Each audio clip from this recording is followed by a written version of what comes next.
Aujourd'hui, j'ai complètement arrêté de regarder de la pornographie, mais ça n'a pas toujours été le cas. J'ai commencé à regarder de la pornographie quand j'avais 13 ans, même un peu avant, je crois peut-être autour de mes 12 ans. Aujourd'hui, j'ai 23 ans, donc j'en ai regardé pendant une période d'à peu près 9 ans. Et j'ai mis 2 ans et demi à m'en sortir.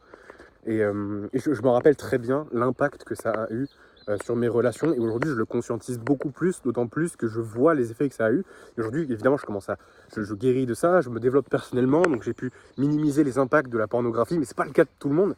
Tout le monde ne fait pas les efforts et il y a des personnes qui, justement, ont du mal à arrêter la pornographie. Et je me rappelle très bien, quand j'étais en première, et même avant ça, en fait, quand je rentre en seconde, j'arrive au lycée, en fait, ce qui se passe, c'est que je suis dans une nouvelle classe avec des gens que je connais pas. Et le truc, c'est que l'été, j'avais regardé énormément de pornographie.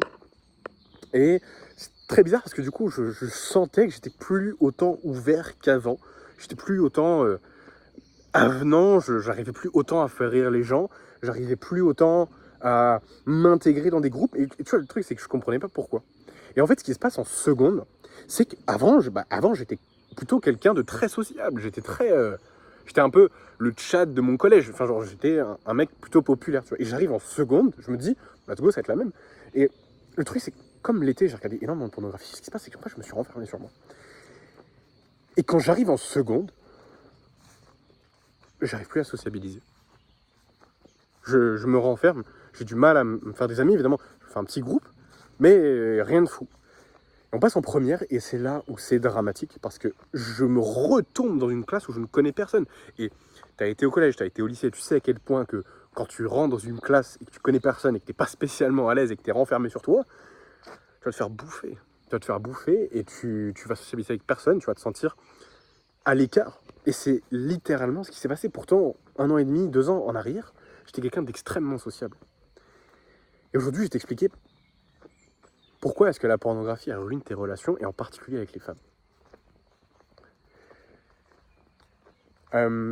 Faut que tu saches qu'à ce moment-là, en première, j'ai quand même une relation à distance avec une copine de l'époque que j'avais rencontrée sur les réseaux. On avait discuté, etc. Donc j'ai eu juste cette chance-là. Et donc à ce moment-là, j'ai 16 ans. Et la première fois que je vais la voir, je me dis, let's go, vas-y, je fais un chat et tout. Ça va trop bien se passer.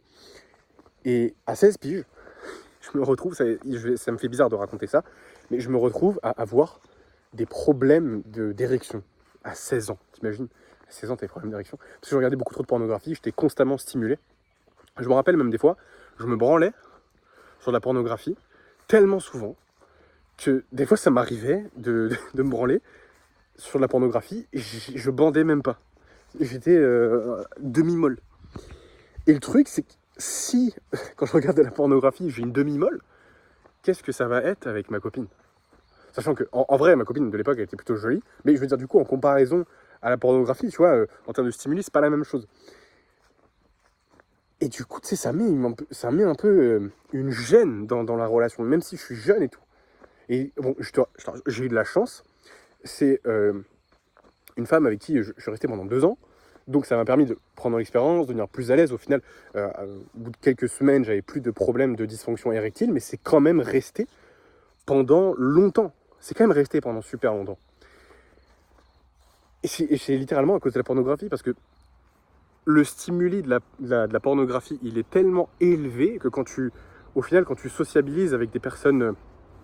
au final, quand tu as des rapports avec une femme, même si elle est très jolie, bah, le stimuli, il n'est pas au même niveau. Et donc au final, tu finis par être pas autant excité, ton système nerveux n'a pas la même réponse, et tu bandes pas. T'imagines? Tu bandes pas avec ta meuf alors que t'es à 16 piges. Et ça, c'est un problème parce qu'après, évidemment, même si ça s'est amélioré avec le temps, après, bon voilà, je l'ai quitté, j'ai recommencé à regarder, je regardais toujours la pornographie, j'ai eu des relations avec d'autres meufs, et le problème est revenu. Donc, en ça, si tu veux, c'est hyper douloureux parce que quand tu flirtes avec une meuf, que tu arrives un peu à la séduire, que tu sais que tu peux aller plus loin, mais que tu sais que quand tu vas aller dans le lit avec elle, tu vas pas bander, bah t'as un peu cette énergie en fait avec les gens. T'as l'énergie du mec qui bande pas. T'as l'énergie un peu du mec un peu mou quoi. Et le truc c'est que c'est pas séduisant et littéralement tu te mets des bâtons dans les roues parce que quand t'as envie de parler à des meufs, quand t'as envie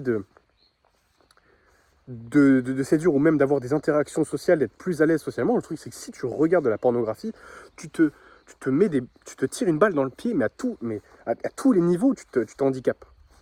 Tu t'handicapes parce que quand tu vas vouloir aller parler à cette meuf, tu vas overthink parce que tu vas être dans ta tête. Parce que la pornographie atrophie ton cortex préfrontal, c'est-à-dire la zone la plus frontale de ton cerveau, la plus avancée, la plus récente, celle qui est responsable de la prise de décision vis-à-vis de tes objectifs à long terme, concrètement de pouvoir résister à tes pulsions, de mettre de la distance entre tes pensées et tes actions. Et surtout, c'est la zone responsable de la régulation de ton comportement dans les situations sociales. Damn, c'est hyper important comme zone de ton cerveau. Et le truc, c'est que la pornographie atrophie cette zone-là, puisqu'elle vient renforcer justement la partie limbique de ton cerveau, qui est derrière, elle est un peu plus archaïque, celle qui est plus vieille, et qui s'est développée quand on était en mode survie H24. C'est pour ça que quand tu mets ta main sur une plaque de cuisson et que c'est chaud, bah, tu retires ta main. C'est pour ça que quand il y a un mec qui te menace, tu cours et tu stresses et tu as de l'adrénaline. Bref, c'est cette zone-là. C'est la zone un peu archaïque, un peu animale. Et la pornographie, bah, du coup, vient entre guillemets, pas renforcer cette zone, mais stimuler cette zone. Parce que c'est cette zone-là de ton cerveau qui te dit d'aller regarder la pornographie et de te branler.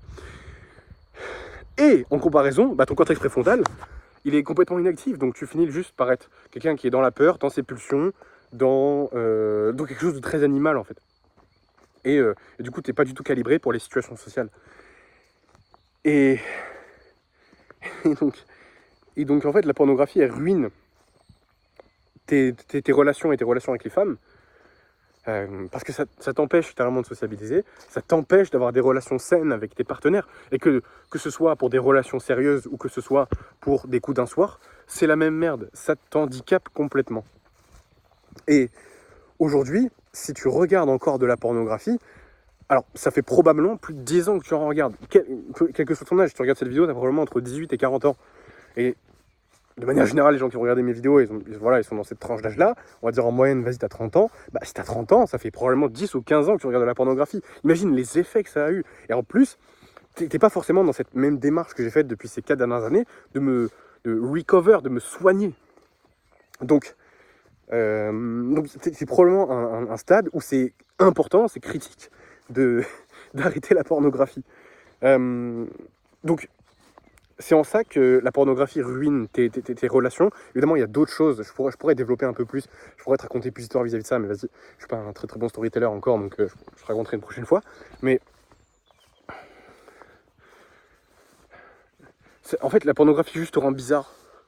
Genre, imagine ce que ça fait à ton cerveau de regarder deux personnes avoir du sexe et te branler dessus. Genre, imagine ce que ça fait à ta partie consciente. Terrible. Donc, mec, arrête de regarder de la pornographie. Et je sais que c'est dur parce que c'est l'addiction la plus difficile à arrêter au monde. Je déconne pas, je pèse mes mots. Je pense que la cocaïne, l'héroïne, le crack, tout ce que tu veux, je pense que c'est plus facile d'arrêter parce que c'est moins socialement accepté. Mais mec, il faut vraiment que tu arrêtes cette pornographie. Et le truc, c'est que si tu changes pas maintenant, ça va être de pire en pire et ça va être de plus en plus dur d'arrêter. Parce que, en fait, si tu veux, tes habitudes se renforcent avec le temps, tu crées des connexions neuronales, tu les renforces. Donc aujourd'hui, si tu commences pas à changer maintenant, qu'est-ce que ça va être après? Là, tu n'étais pas dans un état où tu n'étais pas 100% fier de toi. Tu as un peu honte et tout. Et ça te bride, tu le sens. Et aujourd'hui, en plus, si tu as genre 30-35 ans, mec, il serait peut-être temps d'arrêter. Et encore, tu vois. Et même si tu as 20 ans, genre, il est temps d'arrêter. Et même si tu as 18 ans, c'est trop. Parce que après, tu vas renforcer cette habitude et tu vas continuer à regarder et tu vas être de plus en plus bizarre, tu vas être de plus en plus décalé. Et tu vas juste. Je suis désolé, je suis un peu dur. Tu culpabilises pas trop par rapport à ça, mais tu vas un peu gâcher ta vie. Et il n'y a pas de jugement de ma part, dans le sens où je suis passé par là. Et j'ai été dans ta situation, je sais que c'est dur et personne ne t'explique ces choses-là. Personne ne te dit comment arrêter. Les psychologues, je suis désolé, mais j'ai parlé avec des gars qui voulaient arrêter la pornographie, qui ont fait des sessions avec les psychologues. Je suis désolé, respect pour les psychologues, mais je veux dire, ils servent à rien dans ce cadre-là. Parce que oui, les mecs, ils vont t'aider à comprendre, ok, pourquoi tu as une addiction à la pornographie, mais ils vont pas régler le problème avec toi. Et régler le problème, tu vas le faire avec moi, en regardant ces vidéos. Bref. Ça, je t'ai débité. Mais bref, il n'y a pas de jugement de ma part. Juste, sache que c'est pas trop tard, mais il faut que tu changes les choses. et de l'espoir vis-à-vis de ça. Rien n'est irréversible, même si c'est pas facile. Je veux dire, si tu fais les bonnes choses, donc regarde mes vidéos, regarde ma chaîne, et je dis pas ça parce que je veux avoir plus d'abonnés et tout, mais juste sincèrement, genre regarde la vidéo que je vais faire par rapport à ça, ça va vraiment t'aider. Y a de l'espoir, t'as de l'espoir, chill par rapport à ça, tu vas y arriver, mais je veux dire, prends-toi-y maintenant, change les choses maintenant, parce que sinon, ça va être dur. Sinon, tu vas pas être content de ta vie. Bref, si tu sens que je peux t'aider par rapport à ça, moi j'ai quelque chose qui pourra vraiment t'aider. En ce moment, je propose des coachings gratuits. Ça va pas durer tout le temps. C'est des coachings d'1 heure, je propose ça probablement jusqu'à juin. Donc c'est le premier lien en description. Tu as une petite vidéo qui t'explique justement qu'est-ce qu'on va potentiellement voir dans le coaching, comment est-ce que ça va se passer. Donc je t'invite à regarder le premier lien en description. Tu as une petite vidéo de 3 minutes 30, donc tu la regardes. Et ensuite, si tu as vraiment envie qu'on fasse ce coaching ensemble, qui est 100% gratuit, hein, tu pourras réserver un appel. Ce sera l'occasion justement de voir en quoi je peux t'aider. Donc je vais te poser quelques questions, je te donnerai un plan d'action et dans la foulée, ça sera l'occasion pour moi de savoir si on peut aller plus loin ensemble, si je peux t'aider plus personnellement. Mais déjà le coaching il est 100% offert et tu partiras dans tous les cas avec un plan d'action et ça t'engage strictement rien. Et si jamais tu as déjà pris un coaching, tu sais que je peux t'aider, tu sais à quel point je peux t'apporter et te faire quitter cette addiction qu'est la pornographie. Second lien en description, c'est la communauté privée, 35 € par mois. 33 personnes actuellement dedans. On fait un appel par semaine dans lequel justement je vais répondre à tes questions vis-à-vis de comment arrêter la pornographie, faire la rétention séminale, détox dopamine, etc. Et ça va vraiment t'aider dans ton parcours parce que je suis quelqu'un qui est passé par l'étape par lesquelles tu es passé. Donc ça sera plus simple pour toi. Évidemment, il y a des vidéos aussi dedans, donc ça pourra t'aider. Des vidéos explicatives sur justement comment, quel protocole de détox dopamine tu vas pouvoir appliquer pour tenir justement le fait d'arrêter la pornographie, la rétention séminale, la dopamine, etc. Bref, tout est expliqué dedans. Si t'es intéressé, tu peux cliquer sur le second lien en description. Et n'hésite pas à me poser des questions en commentaire si t'as des questions, avec plaisir que j'y réponds. Et on se dit à très vite, mec.